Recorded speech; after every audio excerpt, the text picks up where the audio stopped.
राम राम 23 बंधु, जा रहे हो आज तुम 24 को आने की, राम राम कह रहा। और देश आज राममय है, राम का है आगमन, देशवासियों को भी राम राम कह रहा। दंभ में जो राम को नकार रहे, आज उनका राम नाम सत्य से है सामना। और बंधुओं बधाई नए वर्ष की है आज तुम्हें, विष्णु भी है आज सदा राम राम जप रहा। मित्रों, इस राम जप के साथ, इस राममय वातावरण में, इस राम की जो लघु भ्राता लक्ष्मण की नगरी में, लखनपुर में हम बैठे हैं आज ऐसे राम को समर्पित दिव्य पुरुष के साथ, जिनका नाम है कमलेश प्रद। कमलेश प्रद वो नाम है जो राम मंदिर के आंदोलन से बहुत शुरू से जुड़े रहे हैं। उसके पहले भी जब संकट इमरजेंसी लगी तब भी उन्होंने बहुत काम किया, इसके बाद भी काम किया। और अभिव्यक्ति को साकार रूप देने के लिए जब कवि अपने कवि के रूप में आ जाता है, तब मनुष्य को हमेशा सब वर्जनाएं छोड़ करके आगे बढ़ने का संदेश देता है। तो आज हम मिल रहे हैं आदरणीय कमलेश प्रदू से, आपको राममय करने के लिए, राम की नगरी से अयोध्या के धाम में ले चलने के लिए राम को समर्पित आज का ये एपिसोड है। दर्शकों, मैं दिव्यांगम यूट्यूब चैनल पर विष्णुकांत मिश्र आप सबका अभिनंदन करता हूं, नए वर्ष की शुभकामनाएं देता हूं। मिलते हैं कमलेश प्रदू जी से। आदरणीय कमलेश जी, आपका सतत अभिनंदन है, नए वर्ष की मंगल कामनाएं हैं। कुछ आज आप हम लोगों को अपने मुखारबिंदु से सुनाने की कृपा करें। जी नमस्कार। अपने सभी दर्शकों को दिव्यांगम चैनल की ओर से मैं नमस्कार करता हूं। और 2024 ये जो हमारा आंग्ल नववर्ष है, इसकी आप सबको हार्दिक शुभकामनाएं देता हूं। अब आंग्ल नववर्ष हमने इसलिए कहा क्योंकि अपना नववर्ष तो चैत्र शुक्ल प्रतिपदा को आता है, और वास्तव में तब नए वर्ष जैसा कुछ वातावरण भी होता है। क्या बात! चाहे वो हमारा प्रकृति हो, उस समय किस तरह से मुस्कुराती हुई रहती है, एक बढ़िया सी धूप खिली हुई रहती है। आप देख रहे हैं केवल इसी वर्ष नहीं, हर वर्ष ये जो नववर्ष आता है, रजाई में दबा सिकुड़ा, केवल वो हजरतगंज में जहाँ दारू पी के लोग दंगा करते हैं वहाँ जरूर नववर्ष दिखाई देता है, लेकिन बाकी नया जैसा कोई उल्लास उत्साह जो होना चाहिए वो नहीं होता है। और मुझे तो चार पंक्तियां ध्यान में आती हैं। स्वागत कि ठंडक से ठिठुरे सब है, नहीं जीवन में मृदु हर्ष है कोई। क्या बात! ठंडक से ठिठुरे सब है, नहीं जीवन में मृदु हर्ष है कोई। और कोई नई घटना न जुड़ी। हमारा जब भारतीय नववर्ष आता है तो उस समय परम पूजनीय डॉक्टर हेडगेवार जी से लेके और भगवान राम तक, झूलेलाल, ऐसे दर्जनों महापुरुषों की जयंतियां होती हैं। हम तो कहते हैं 1 जनवरी को कोई महत्वपूर्ण अंग्रेज मरे हो तो बताओ। कहीं कोई इसका कोई नई घटना न जुड़ी, न तो स्थिति का आदर्श है कोई। और सिर्फ कैलेंडर है बदला बस, और नहीं उत्कर्ष है कोई। और याद दिलाता गुलामी की है, या भी ससुरा नव वर्ष है कोई। याद दिलाता गुलामी की है।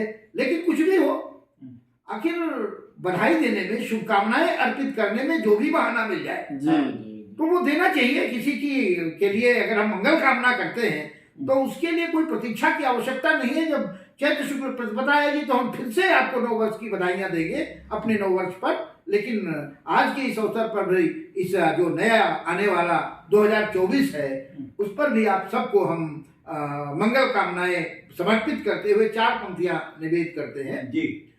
कि नव वर्षों में हर्ष मिले सबको, इस राष्ट्र को कीर्ति अपार मिले। क्या बात! नव वर्षों में हर्ष मिले सबको, इस राष्ट्र को कीर्ति अपार मिले। और जिन्हें राष्ट्र की अस्मिता से नहीं प्यार, उन्हें तगड़ी फटकार मिले। क्या बात है! क्या बात! जिन्हें राष्ट्र की अस्मिता से नहीं प्यार, उन्हें तगड़ी फटकार मिले। और बलिदान अयोध्या में हो गए जो, उनके सपनों को दुलार मिले। बलिदान अयोध्या में हो गए जो, उनके सपनों को दुलार मिले। मृदु काशी मृदु काश मथुरा और काशी को मुक्ति दे, 24 में फिर वो सरकार मिले। मथुरा और काशी को मुक्ति दे, 24 में फिर वो सरकार मिले। मृद जी, आपने जैसा बताया अयोध्या के मंदिर की जिक्र कर ही दिया है परोक्ष रूप में, तो मैं ये जानना चाहता हूं कि जैसे मंदिर में कल बहुत सी चीजों का उद्घाटन हुआ, माननीय हमारे प्रधानमंत्री जी ने किया, और प्रधानमंत्री जी ने इसका जब शुरुआत में इसका भूमि पूजन भी किया था, और कल जब इसके मंदिर का बहुत पूरी जनता में और सब कहीं पूरा जनमानस बड़ा प्रफुल्लित है, लेकिन कुछ लोगों को जो छिद्रान्वेषी लोग हैं उनको बड़ी आलोचनाएं दिखाई रही, उनके विषय में आप क्या कहना चाहेंगे? दरअसल में उनकी आलोचना का कारण राम नहीं है, उनकी आलोचना के पीछे भारत का बढ़ता हुआ वर्चस्व और उसी के साथ साथ क्योंकि यह जब से मोदी जी आए हैं और ये कि राष्ट्रवादी सरकार आई है, राम के समर्थक सरकार आई है, तब से लोगों को ये लगता है कि जो हमारी ये फर्जी दुकानें जो सियासत की चला रहे थे वो सब बंद होने वाली हैं, क्योंकि लोगों के सामने असलियत पता चल रही है। वास्तव में अब लगने लगा है कि हम हिंदुस्तान में रह रहे हैं, नहीं तो ऐसा लगता ही नहीं था हम कौन से देश में रह रहे हैं। हमारी ना अपनी कोई संस्कृति थी, ना हमारा अपना कोई स्वाभिमान था, ना हमारी अपनी कोई सोच थी, केवल ऐसा लगता था सब कुछ हमारा उधार का लिया हुआ है। लेकिन अब लगता है कि भारत फिर से विश्व शक्ति और विश्व गुरु बनने की ओर जो अग्रसर है, उसके कारण ये सब सहमे डरे घबराए हुए हैं। वो लोग तो कहते हैं कि इसमें मोदी जी का क्या योगदान है, तो कोर्ट के आदेश से बन रहा है। नहीं, कोर्ट क्या नया बना? क्या वो 2014 में और 19 में तो कोर्ट नहीं बना? कोर्ट तो पहले भी था, लेकिन कोर्ट ने तो आखिर कोर्ट के आदेश से तो सब कुछ हो रहा है। ये बात तो सही, तो आप क्यों नहीं कर रहे हैं? आपको सहयोग करने में क्या है? मोदी जी ने, ये बात सही है कोर्ट की, हम तो न्यायालय के, हम तो अनुशासित हैं, अपने संविधान को मानते हैं, भारत को हमारे लिए सबसे पहले सबसे बढ़कर हमारा राष्ट्र है। जैसे वो जापान में एक बार एक पत्रकार ने पूछा आप सबसे ज्यादा किसको मानते हैं, तो वहां के लोगों ने कहा हम तो भगवान बुद्ध को मानते हैं। उन्होंने कहा अगर भगवान बुद्ध का कोई अपमान कर दे तो क्या करोगे? बोले हम उसको गोली मार देंगे। बोले लेकिन अगर भगवान बुद्ध आपके राष्ट्र का अपमान कर दे तो? बोले तो हम भगवान बुद्ध को गोली मार देंगे। ये होती है राष्ट्रवादी सोच। तो यह जो एक हमारा जो राष्ट्र है, हमारा जो स्वाभिमान है, तो ऐसा भारत जो है फिर से जो अपने उस स्वाभिमान की ओर अग्रसर है, जिसका इन सबको बड़ा ये लोग कुपित हो रहे हैं। अभी कल मैं देख रहा था, हमारे जो पूर्व मुख्यमंत्री हैं अखिलेश जी का हो रहा था कि तो केवल राजनीति है और ये तो केवल मोदी जी जो है वो सत्ता में आने के लिए ये सब कुछ कर रहे हैं, और ये मंदिर का जो ये प्राण प्रतिष्ठा हो ये तो सब केवल दिखावा है। लेकिन मैं उनसे कहना चाहता हूँ ठीक है, कोई एक ही जो मंदिर है नहीं, एक ही जगह तो विवाद है नहीं। अरे मोदी जी राम के लिए कर रहे हैं, तुम तो यदुवंशी हो, तुम कृष्ण का भी मंदिर तो पड़ा है, आओ मैदान में, क्यों नहीं उसके लिए करते हो? और तुम भी वो सारा श्रेय ले लो। तुम भी अगर इसी के तुमको जब पता है कि वोट मिलने वाले हैं हिंदुत्व के ऊपर, तो तुम्हारा भी स्वागत है, यहाँ कोई कमी तो है नहीं, आइए आप भी आइए मैदान में। तो आप इतना डरते क्यों हैं? तो अब इसी पे कुछ पंक्तियां हो जाएं। तो लेकिन प्रश्न ये है कि ये मंदिर जो बन रहा है, क्या बन रहा अयोध्या में भगवान राम का है मंदिर? क्या बन रहा अयोध्या में भगवान राम का है मंदिर?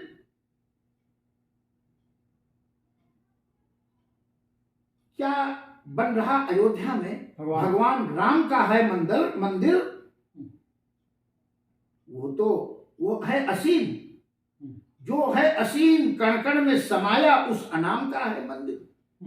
जो है असीम कण कण में समाया, उस अनाम का है मंदिर। अरे वो तो व्याप्त चराचर में है, व्यक्ति व्यक्ति परिवारों में। वो तो राम, भगवान राम, वो तो व्याप्त चराचर में है, व्यक्ति व्यक्ति परिवारों में। सारा जग उसका मंदिर है, वो कैद न हो सके दीवारों में, वो कैद न हो सके दीवारों में। क्या भगवान को हम उन मंदिर की दीवारों में कैद कर सकते हैं? नहीं, ये भगवान राम का मंदिर नहीं है। तो क्या राजा रामचंद्र का? तो क्या भाई अयोध्या के राजा भी थे? तो क्या राजा रामचंद्र का? अरे राजा आए और गए, ये पूरा इतिहास उठा के देख लीजिए, जाने कितने राजा आए और गए, बड़े बड़े सम्राट अटारी महल यहीं पर छोड़ गए, बड़े बड़े सम्राट अटारी महल यहीं सब छोड़ गए। तो क्या यह मंदिर है भाजपा के जय श्री राम का, जैसा लोगों को आशंका हो रही है?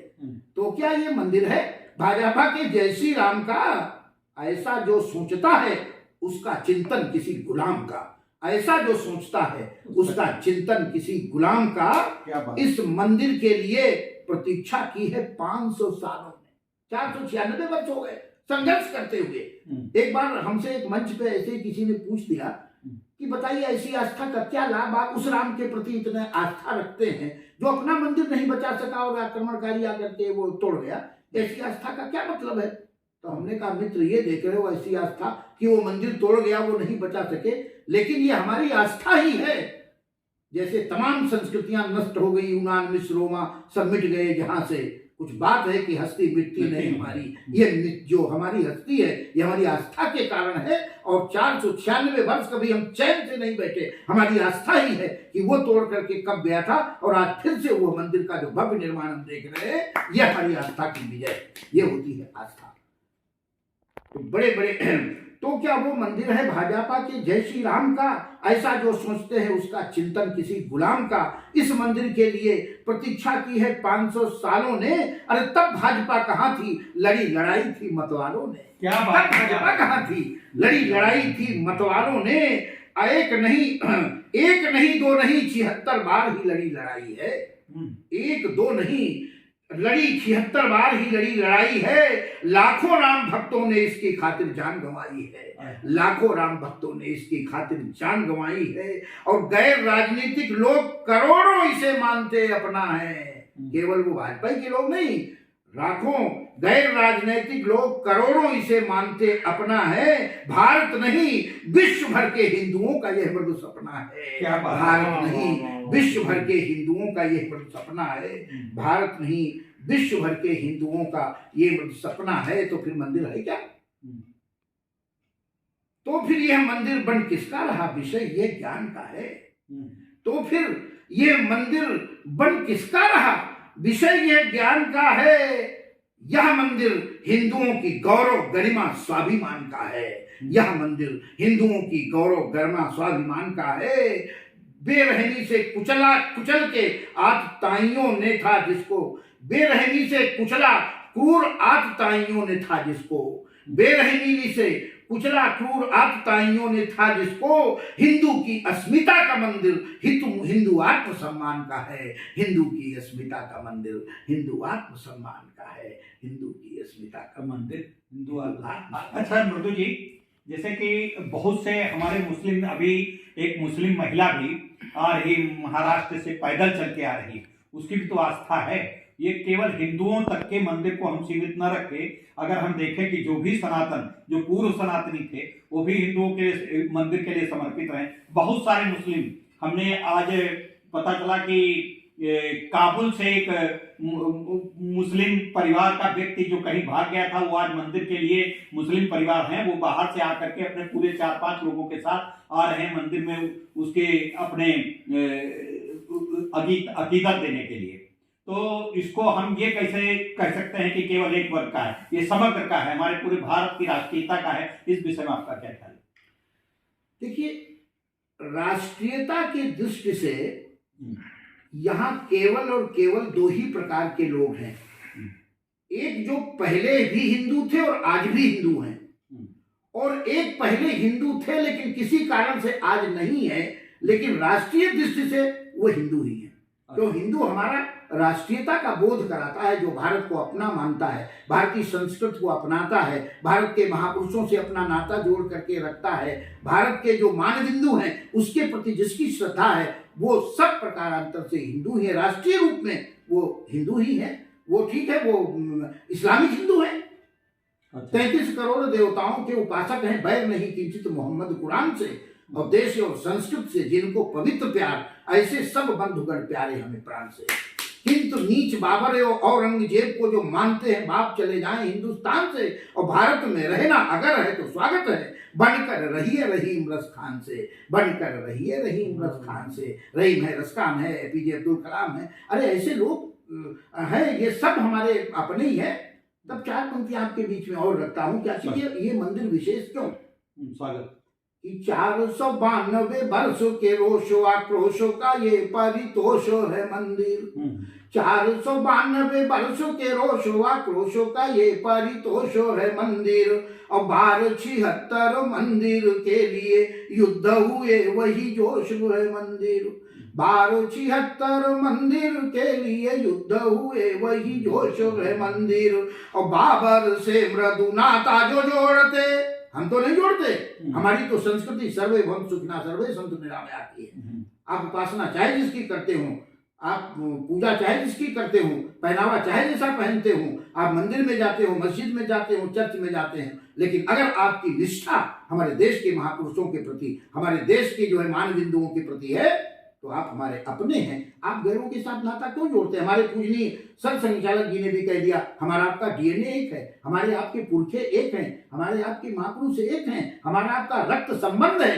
फिर भी अगर आपको अपने विदेशी आक्रांता से नाता आप जोड़ते हो, हम तो नहीं जोड़ते, तो इसका खामियाजा तो आप भुगतोगे। हम तो आपको अपना मानते हैं। हमारा तो आज वर्तमान जो हमारा यशस्वी प्रधानमंत्री वो भी कहता है सबका साथ, सबका विकास, सबका विश्वास। हमने किसी को गैर नहीं माना। गैर तो आप मानते हैं अगर, तो ये तो आपके लिए गैरत की बात है। तब मैं बताता हूँ। अच्छा, एक बीच में पूछ रहा हूँ, जैसे सुप्रीम कोर्ट ने कहा कि हिंदू कोई धर्म नहीं है, हिंदू एक संस्कृति है, हिंदू एक विरासत है, और तो लेकिन हिंदू और सनातन में क्या अंतर है? असल में सही बात तो क्या है, विवाद तो यहां से शुरू होता है कि हम रिलीजन को धर्म समझ लेते हैं। हम रिलीजन को धर्म समझ लेते हैं, लेकिन वास्तव में रिलीजन जो है और धर्म में जमीन आसमान का अंतर है। रिलीजन तो हमारे यहाँ के जो मत हैं, पंथ हैं, संप्रदाय हैं, मजहब है, रिलीजन है, ये है, इनके बराबर है। धर्म का समानार्थी शब्द जो है वो कोई नहीं है, और धर्म एक ही है। उसको आप चाहे हिंदू कहो, चाहे सनातन कहो। वास्तव में न सनातन और न हिंदू, धर्म अपने आप में संपूर्ण शब्द है। बिना धर्म के हम रह नहीं सकते। जो समाज की धारणा करते हैं, जिसके बिना समाज नहीं रह सकता, समाज के बिना धर्म नहीं एग्जिस्ट कर सकता, तो दोनों परस्पर एक दूसरे के जो है अवलंबित हैं, अन्योन्याश्रित हैं दोनों। धर्म पहले केवल धर्म था। जब धर्म की जो हमारे यहाँ परिभाषा बताई गई है, गति क्षमा दमोवस्त्यम शौचम इंद्रिय निग्रह धीर विद्या सत्यम क्रोधम दशकम धर्म लक्षणम, ये 10 धर्म के जो लक्षण हैं, इसमें कहाँ है किसकी पूजा करो किसकी न करो, इसमें कहाँ है कौन सा ग्रंथ मानो कौन सा ग्रंथ न मानो, इसमें कहाँ है कौन सी बिरादरी आपकी है कौन सी हमारी है। अगर ये जो मानवीय जो गुण है, जो हमारी भारतीय जो जीवन मूल्य है, ये जीवन मूल्य जिसके अंदर हैं वही धार्मिक है, वही धार्मिक है। उन जीवन मूल्यों के हिसाब से जो अपना जीवन, जिस उसकी जीवन शैली में अगर ये जीवन है, जीवन मूल्य है, तभी जो है वह धर्म है। इसलिए उसको हिंदू और सनातन शब्द का नाम तो हमें तब देना पड़ा जब दूसरे लोग अपने को मत पथ संप्रदाय मजहब वाले लोग, रिलीजन मानने वाले लोग अपने को धर्म कहने लगे। जब धर्म कहने लगे, जैसे यहाँ पर जब पहले घी होता था तो हमको देशी घी कहने की जरूरत नहीं पड़ती थी। घी माने घी। हमारे इसमें लखीमपुर डिग्री कॉलेज के एक प्रवक्ता थे उसके अंग्रेजी के, तो वो गेस्ट लेक्चरर होकर के लंदन में गए। तो वहाँ लंदन में गए तो शाम को जब यहाँ से कोई भी वीआईपी बाहर से आता है तो एक चार्ट बनता है, आप क्या खाते हैं, क्या लेंगे, भोजन में क्या लेंगे, डिनर में क्या लेंगे। तो शाम को वो कुछ भोजन अन्न नहीं ग्रहण करते थे, तो उन्होंने लिख दिया उसमें प्योर मिल्क। शाम को 9 बज गया, उनका जो है वो मिल्क नहीं आया। तो पता लगाया गया, उन्होंने कहा भैया वो मिल्क आया नहीं। तो बोले नहीं, वो तलाशा जा रही है, आपकी डिश खोजी जा रही है, लेकिन यहाँ कहीं अवेलेबल नहीं हो पा रही, तो कहाँ मिलेगी, वो सोचा जा रहा है कैसे आए। तो बोले ये तो सिंपल सा हमने मिल्क लिखा है। बोले नहीं, आपने जो प्योर मिल्क लिखा है तो ये समझ रहे हैं कोई मिल्क की डिश होगी। तो बोले नहीं, हमने तो शुद्धता, बोले शुद्धता हमारे यहाँ शुद्धता होती ही नहीं। प्योर का क्या मतलब है, माने मिल्क माने मिल्क। लेकिन हमको अपने यहाँ लिखना पड़ता है। ये शर्म की बात तो है, जहाँ दूध घी की नदियां लिख बहती थी, हमको प्योर मिल्क को शुद्ध हो, परम शुद्ध हो, विशुद्ध लिखना पड़ता है। तो जब डालडा आया, हाँ, तब हमको घी के लिए, शुद्धता के लिए शुद्ध, फिर विशुद्ध, फिर परम शुद्ध हो, फिर भी वो कितना शुद्ध होता है इसकी कोई गारंटी नहीं है। तो जब ये दूसरे मजहबों ने, रिलीजन ने अपने को धर्म कहना शुरू किया, तब हमारी जो विशिष्टता थी, उसको, ये हमारी वास्तव में सबसे अलग विशिष्टता जिसको हम धर्म कहते हैं, उसके शब्द पहले पहचान के लिए हमको हिंदू और सनातन जोड़ना पड़ा। अन्यथा धर्म ही अपने आप में काफी है, इसमें किसी प्रकार की कोई पूजा पद्धति, उपासना की आवश्यकता। मतलब आपके हिंदू धर्म की और सनातन की मुख्य व्याख्या ये है कि सर्वे भवन्तु सुखिनः सर्वे सन्तु निरामयाः। जी। अब आप एक जो कविता सुनाने वाले हैं, एक मिनट इसमें और हम लेंगे, जब आपने बात रखी दिया तो विषय पूरा हो जाए। तो फिर ये होगा कि मजहब और धर्म में अंतर क्या है, या रिलीजन में, संप्रदाय में, मत में, पंथ में, मजहब में और धर्म में क्या अंतर है। तो एक तो जो कोई पंथ, मत, पंथ, संप्रदाय, रिलीजन, मजहब होता है, उसका एक प्रवर्तक होता है जो प्रारंभ करता है, फिर उसके एक अनुयायी होते हैं, फिर उसकी एक पूजा पद्धति होती है, और उसकी एक कोई विशिष्ट ईश्वर गाड होता है, और उसकी एक ग्रंथ होता है, धर्म ग्रंथ होता है। जैसे इस्लाम के प्रवर्तक मोहम्मद साहब, और उनका धर्म ग्रंथ वो हो गई कुरान, और उनकी पूजा पद्धति हो गई नमाज, रोजा, ज़कात, ये सब आ गया उसमें, और उनका अल्लाह जो है वो उनका एक गाड हो गया, अनुयायी जो है वो मुसलमान हो गए। ऐसी ये चार बातें किसी संप्रदाय के लिए आवश्यक होती हैं। ऐसे ईसाइयों के लिए वो ईसा मसीह जो है उनके प्रवर्तक हो गए, और वो गॉड उनका जो है वो ईश्वर हो गया। कुरान, उनके बाइबिल जो है उनका धर्म ग्रंथ हो गया, और उनके अनुयायी जो है वो ईसाई हो गए, और प्रार्थना उनकी जो साप्ताहिक है वो पूजा पद्धति हो गई। लेकिन जरा हिंदू के बारे में सोचिए, हिंदू का कोई प्रवर्तक है क्या? नहीं। हिंदू का कोई नहीं कि जिसको कहा जा सके इन्होंने हिंदू धर्म चलाया, तो ऐसा कोई प्रवर्तक नहीं है। कोई एक पुस्तक है क्या कि नहीं, इस पुस्तक की नहीं मानोगे तो तुम हिंदू नहीं माने जाओगे। अब आगे भी क्या आपके साथ व्यवहार होगा, जहाँ वो हम नहीं बोलेंगे, लेकिन हम तो इतना बताते हैं, हमारा कोई ऐसी निर्धारित धर्म पुस्तक नहीं है कि हाँ यही एक इनके धर्म की पुस्तक है। ऐसा कोई एक न प्रवर्तक है, न पुस्तक है, और अनुयायी भी हैं। हमारे सिख भी, जो हमारा हिंदू कोडविल है, उसके अंतर्गत जैन, बौद्ध, सिख, ये सब लोग जो है वो हिंदू कोडविल, ईसाई, मुस्लिम और पारसी के अतिरिक्त जितने भी लोग हैं, सब पर हिंदू कोडविल लागू होगा। ये हमारे ऑथेंटिक जो है वो परिभाषा है। तो किसी एक को नहीं कह सकते कि नहीं है, नहीं। कोई हमारी पूजा पद्धति विशिष्ट है क्या? नहीं, ये यदि करना ही पूजा पद्धति है, इसी देवी, पर्टिकुलर यही देवी देवता आपका होगा, इसी को ही आपको मानना है, ऐसा कि आस्तिक और नास्तिक भी है। हाँ, हमारे तो नास्तिक भी हैं जो नहीं मानते ईश्वर को, मानने वाले ईश्वर को, न मानने वाले भी हिंदू माने गए हैं। तो इसलिए हिंदू जो है वो धर्म जिसको हम कहते हैं, तो ये हिंदू नाम बाद में देना पड़ेगा। धर्म एक व्यापक शब्द है, रिलीजन एक उसके सामने बहुत संकुचित शब्द है। रिलीजन वालों ने अपने को जो है वो धर्म कहना शुरू किया, तब हमको सनातन और हिंदू उसके पहले अपनी पहचान बनाए रखने के लिए जोड़ना पड़ा। तो मैं जहाँ प्रारंभ किया था, मैं फिर वहां से पढ़ता हूँ कि 492 वर्षों के रोषो आक्रोशों का ये अनुतोष है मंदिर। 22 जनवरी को जिसकी प्राण प्रतिष्ठा होने वाली है, और 1276 मंदिर के लिए युद्ध हुए, वही जोश है मंदिर। और बाबर से मृदु नाता जो जोड़ते, उनके विरुद्ध आक्रोश है मंदिर।